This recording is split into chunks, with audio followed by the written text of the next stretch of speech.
नमस्कार मंडळी, श्री स्वामी समर्थ. स्वागत आहे तुमचे आपल्या स्वामी शक्ती या चॅनलवरती. बघा, प्रत्येक पतीला वाटत असतं की माझ्या पत्नीने माझ्याशी नीट वागावं. तसंच प्रत्येक पत्नीला वाटत असतं की माझ्या पतीने माझ्याशी नीट असावं. पण बऱ्याच वेळा असं होत नाही. आपला पती सतत आपल्याला त्रास देतो, टार्गेट करतो. जेव्हा घरात वादविवाद होतात तेव्हा नेहमी आपल्यालाच ऐकवतो, घालून पाडून बोलतो, अपमान करतो. कित्येक पत्नीसुद्धा अशा आहेत की ज्या पतीचा मान ठेवत नाही. प्रत्येक गोष्टीत उलट उत्तर, प्रत्येक गोष्टीमध्ये पतीला काहीही बोलायचं. ना पतीवर प्रेम ना मान सन्मान. बघा, जेव्हा असं नात्यामध्ये घडायला लागतं तेव्हा आपण डिप्रेशनमध्ये जातो. आपण खूप विचार करतो. आपल्याला वाटतं की माझ्या पतीने नीट वागावं, मला मान सन्मान द्यावा, घरात माझी इज्जत असावी, माझ्या पतीने माझी बाजू घ्यावी. जेव्हा घरातले मला काही बोलतील किंवा अन्य कुणी काही बोलतील तेव्हा माझा पती माझ्यासोबत असावा. असं प्रत्येक पतीलाही वाटत असतं की माझ्या पत्नीने माझ्यावरती प्रेम करावं, माझ्याशी नीट वागावं, माझ्याशी नीट असावं. बघा, कित्येक वेळा तुम्ही मला कमेंट्स करता, कित्येक वेळा तुम्ही फोनवरती तुमच्या ह्या समस्या मला सांगता. आज ह्याच समस्या दूर करण्यासाठी या व्हिडिओमध्ये मी एक अत्यंत प्रभावी उपाय सांगणार आहे. अशी एक वस्तू जी तुम्ही तुमच्या पतीला किंवा पत्नीला खाऊ घातली तर तुमच्या नात्यात असणारा जो काही दुरावा आहे तो दूर होईल. ही एक वस्तू तुम्ही त्या व्यक्तीला खाऊ घातली तर ती व्यक्ती तुमच्याकडे वश होईल. तुमच्यात एक मोहिनी निर्माण होईल. तुमचे जे काही गैरसमज आहेत ते दूर होतील आणि तुमच्यात प्रेम जे आहे ते वाढीस लागेल. बघा, खूप साधा, खूप सोपा उपाय मी तुम्हाला सांगणार आहे. हा उपाय फक्त पती पत्नीने एकमेकांसाठी करायचा आहे. तुम्हाला जर काही त्रास होत असेल किंवा तुमच्यात खूपच जास्त गैरसमज असतील, अजिबातच पटत नसेल तरच हा उपाय तुम्हाला करायचा आहे. अन्य कुणाला तरी खूप जबरदस्ती करायची आहे त्यासाठी हा उपाय करू नका, त्याचा लाभ होणार नाही.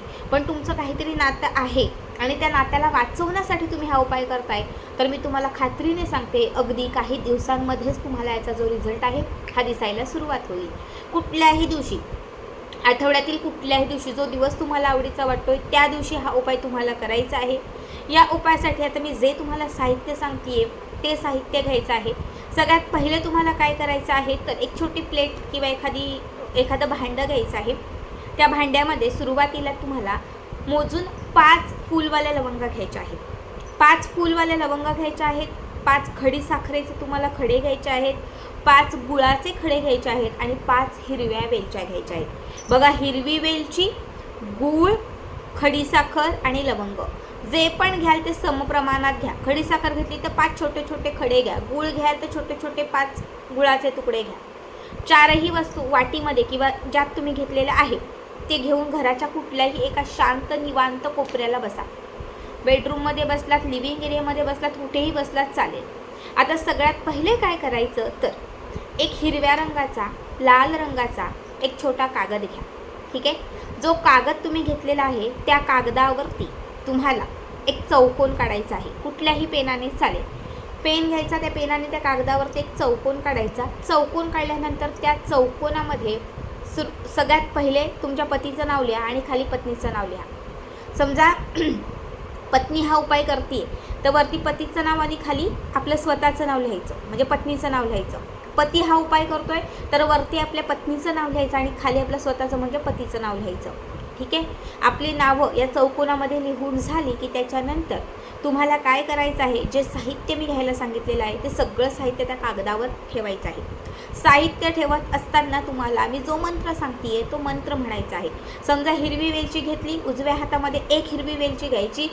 क्लीम क्रीम, क्लीम क्रीम सूरज वश वश स्वाहा, क्रीम क्लीम रोहिणी वश वश स्वाहा. जे मी नाव घेतले त्याच्याऐवजी तुम्ही त्या व्यक्तीचं नाव घ्या ज्या व्यक्तीसाठी हा उपाय करताय. त्या व्यक्तीचं नाव घ्यायचं आणि हातात असणारी हिरवी वेलची त्या कागदावर ठेवायची. पुन्हा दुसरी हिरवी वेलची घ्यायची. क्रीम क्लीम तृप्ती वश वश स्वाहा. पुन्हा हिरवी वेलची ठेवायची. क्रीम क्लीम सुजाता वश वश स्वाहा. पुन्हा ती हिरवी वेलची त्या कागदावर ठेवायची. अशा 5ही हिरव्या वेलच्या अभिमंत्रित करून तुम्हाला त्या कागदावर ठेवायच्या आहेत. हिरव्या वेलच्या ठेवल्यानंतर तुम्हाला 5 लवंगा घ्यायच्या आहेत. त्या पण एक एक अभिमंत्रित करून कागदावर ठेवायच्या आहेत. 5 खडीसाखरेचे तुकडे ते पण एक एक करत अभिमंत्रित करत कागदावर ठेवायचे आहेत. 5 गुळाचे खडे ते पण एक एक करत अभिमंत्रित करत त्या कागदावर ठेवायचे आहेत. सगळ्या वस्तू अभिमंत्रित करून तुम्ही त्या कागदावर टिक ठेवल्या. हा मंत्र म्हणून झाला की त्याच्यानंतर त्या कागदाची पुडी करायची आहे. आता जी तयार केलेली पुडी आहे ही पुडी तुम्हाला तुमच्यासोबत ठेवायची आहे. महिला हा उपाय करत असतील तर बघा आपल्या पदराचा हा जो भाग असतो या भागामध्ये तुम्ही ती पुडी अशी गाठ मारून ठेवू शकता. समजा तुम्ही ट्रॅक टी शर्ट घालत असाल तर त्याच्या खिचात ठेवू शकता. पंजाबी ड्रेस असेल त्याला खिचा असेल तर तिथे ठेवा किंवा मग तुम्ही ओढणीला लावू शकता. पुरुष करत असतील तर तुम्ही तुमच्या खिचात किंवा अन्य कुठेही तुम्ही ठेवू शकता. तुम्हाला ही पुडी 24 तास आपल्यासोबत आपल्याजवळ ठेवायची आहे. किती? 24 तास. 24 तास पूर्ण झाल्यानंतर तुम्हाला या चारही वस्तू जिथे तुम्ही बांधलेल्या आहे तिथून सोडायच्या आहेत. कागद खोलायचा आहे. कागद जो आहे तो तुम्ही जाळून टाकू शकता, बाहेर फेकू शकता. पण त्या कागदात असणाऱ्या ज्या वस्तू आहेत त्या मिक्सरच्या भांड्यात टाकायच्या किंवा खलबत्त्यात टाकायच्या आणि त्याची पावडर करायची. छान पावडर करून घ्यायची. तयार केलेली पावडर एका डबीमध्ये भरून ठेवायची. बघा ही पावडर अभिमंत्रित आहे कारण आपण मंत्रस्तोत्र म्हणून हे अभिमंत्रित केलेलं आहे. त्यामुळे ती पावडर सेफ ठेवायची, कुणाच्याही हातात पडली नाही पाहिजे. आता काय करायचं? 24 तास पूर्ण झाल्यानंतर ही पावडर केल्यानंतर जेव्हा तुम्ही तुमच्या पतीसाठी स्वयंपाक कराल किंवा जेव्हा तुम्ही तुमच्या पतीला काहीतरी जेवायला वगैरे द्याल, खायला प्यायला द्याल, तेव्हा भाजी बनवा किंवा खीर बनवा, गोड काहीतरी करा, अन्य काहीही तुम्ही तुमचं जे काही तुम्ही जेवण करता ते काहीही करा, पण त्या जेवणामध्ये चिमूटभर ही पावडर तुम्हाला टाकायची आहे. पण ती कशी टाकायची ते नीट समजून घ्या.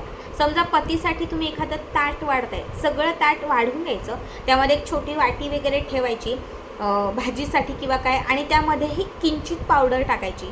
हे व्यवस्थित त्याच्यामध्ये मिक्स करून टाकायचं. ठीक आहे. पण ते पतीला खायला देण्या अगोदर ते थोडंसं तुम्हाला खायचं आहे, म्हणजे उष्ट करायचं आहे. तुम्ही जे पदार्थामध्ये टाकलेलं आहे ते तुम्हाला आधी उष्ट करायचं आहे आणि तुमचं उष्ट जे आहे ते पतीला खायला घालायचं आहे.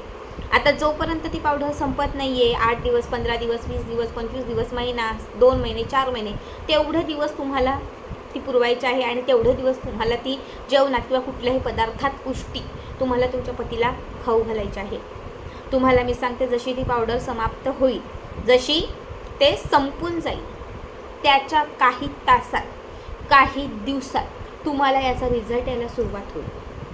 जे नातं बिघडलं होतं ते पूर्वरत होईल. जिथे किंमत नव्हती तिथे किंमत प्राप्त होईल. जे ऐकत नव्हते ते ऐकायला लागतील, समजून घ्यायला लागतील. तुमच्यात असणारं प्रेम वाढायला लागेल, कारण हा उपाय केल्यानंतर तुमच्यामध्ये मोहिनी निर्माण व्हायला सुरुवात होईल. ज्या वस्तू तुम्हाला सांगितलेल्या आहेत, हिरवी वेलची, लवंग,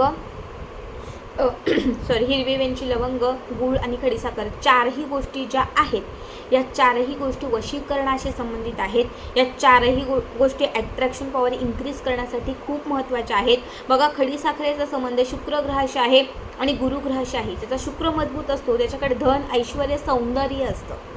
तसंच गुरुग्रह जेव्हा मजबूत होतो तेव्हा ॲट्रॅक्शन पॉवर वाढते. बघा, तसंच ही लवंगसुद्धा बुध ग्रहाशी आणि शुक्र ग्रहाशी निगडीत आहे, जी आपल्याला सौंदर्य प्रदान करते, आपल्याकडे ऐश्वर्य खेचून आणते. त्याचप्रमाणे गुळाचा संबंध हा नवग्रहांशी निगडीत आहे. प्रत्येक शुभ कार्यात गूळ हे अत्यंत शुभ मानलं जातं. जर तुम्ही या उपायामध्ये गूळ घेताय तर नवग्रहांची साथ मिळते. बऱ्याच वेळा आपल्या नात्यामध्ये एखादा ग्रह अस्थिर असतो, एखाद्या ग्रहाचा दोष असतो, त्यामुळे सुद्धा कटुता येते. पण जेव्हा गूळ तुम्ही या उपायासाठी घेता तेव्हा नवग्रहांची तुम्हाला साथ मिळते. जेव्हा सगळ्या ग्रहांची युती तयार होते, संयोग होतो, तेव्हा निश्चितच आपलं जे बिघडलेलं रिलेशन आहे किंवा जे खराब झालेलं रिलेशन आहे ते पूर्वरत व्हायला सुरुवात होते. जेव्हा ह्या सगळ्या गोष्टी एकत्रित करून, अभिमंत्रित करून तुम्ही उष्ट तुमच्या पतीला खाऊ घालता, तेव्हा यामध्ये शास्त्र सांगतं की मोहिनी निर्माण व्हायला सुरुवात होते. तुमच्यामध्ये असणारं जे भांडण आहे ते मिटायला सुरुवात होते. जसे दिवस वाढत जातात, जसं हे पती खाऊ लागतो, तसं त्याच्याकडे तुमच्याबद्दल आकर्षण वाढायला सुरुवात होते. पती करत असेल तर पत्नी व्यवस्थित वागायला लागेल आणि पत्नी करत असेल तर पती तुमच्याशी नीट वागायला लागेल. खूप साधा, खूप सोपा उपाय आहे, नक्की करा.